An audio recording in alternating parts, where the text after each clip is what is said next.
Hi everybody, Jay Donnelly, MadPod.com, and today's Corona SDK app of the week, we have Ed Anderson from Mangadillo Studios on the line, and we're going to talk about his app, ZDay Survival Simulator. Hello, Ed.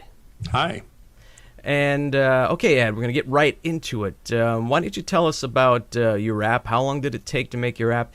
And why did you choose Corona SDK? Great.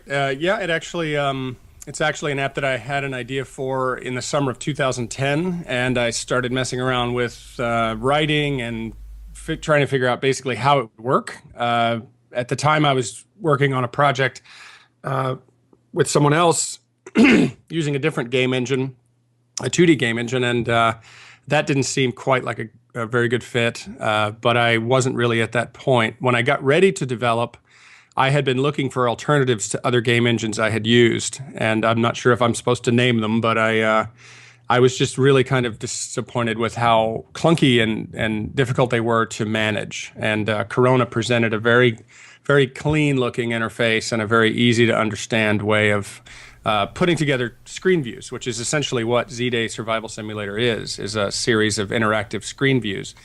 And so I looked into it, and the more I looked into it, the more I liked it. It just seemed ready to go, ready. It didn't have any of the extraneous bells and whistles that a lot of the programs have that my app just simply didn't need. So I was very happy about that.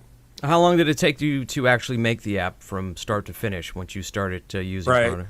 Right. Once the design was done, I got with a developer in Australia, and he and I started working in August of 2011, and we uploaded binary to Apple December 31st of 2011, about an hour before midnight.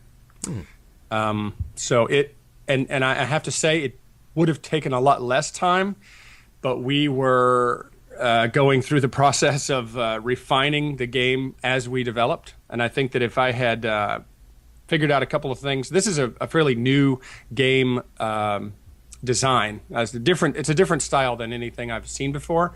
So there were a lot of trial and error things that we needed to see in action, and then correct. I think if we had this thing to do over again, I honestly think we could build the app in a month. Just because now we know exactly what we want, and before we didn't. So what tips and tricks would you give other developers that might be just starting out with Corona SDK? Well, I'm not a developer myself. I'm an animator and an artist, and I like to write and I design things. So I can't give them any technical tips, but I will say to anybody who wants to develop a game, first of all, find a good developer who you trust, who will have the courage and the knowledge to tell you when you're making a mistake, and maybe the courage to stand up to you and say, no, we really shouldn't do that, because you're not. Maybe to challenge you and to not say yes to everything that you suggest, because that can really lead to feature creep and run away. But the other big piece is get your idea as solid as you can get it.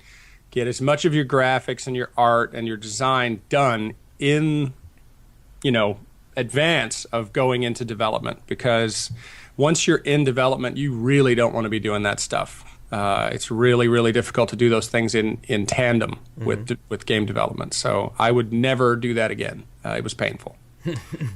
So where can we find you? What is your website? Well, I have several. I have my company's website is mongadillo.com, MONGADILLO. The website for the app for ZDay Survival Simulator is ZDayNow.com, and that's pretty easy to spell. And those are the two main websites. The rest are ancillary websites that support other things we've done, like television shows and web series and things like that. Well, thank you very much, Ed Anderson from Mangadillo Studios, with his app of the week, ZDay Survival Simulator, Corona SDK app of the week. Thanks, Ed. Thank you.